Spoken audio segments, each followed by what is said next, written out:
the main point of discussion as far as innovation goes. I mean, to me, the first question to understand is why Europe is so different from America. So America seems to be the only place when there is so much venture capital, and we usually compare, that still has to be explained. And whether Russia is closer in terms of conditions to Germany, in terms of market structure, say, that will maybe partly explain why Russia is where it is on venture capital. And the point is there a point to keep trying to make Russia like America, or maybe it should be like Germany? The more basic thing about venture capital is that after a few years of putting billions into venture capital,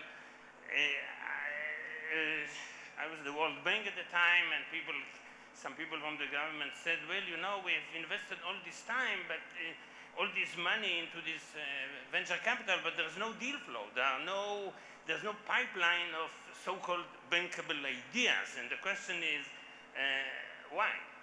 Let me tell you the story of Israel that was mentioned. Israel has put money into matching grants, the one that were mentioned very rightly so, for 20 years, between the 70s and the 90s, before the venture capital started. Now it's one of the largest in the world.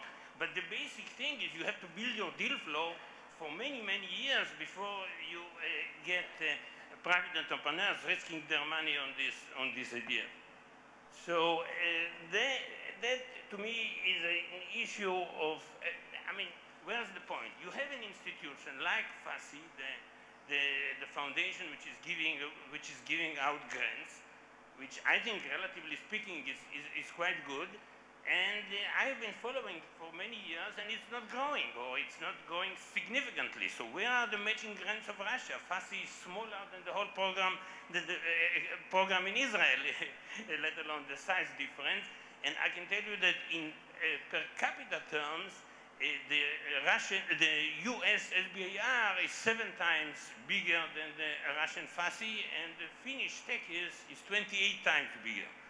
So I don't understand this asymmetry between the investment in venture capital vis-a-vis matching grants, which are supposed to build the deal flow.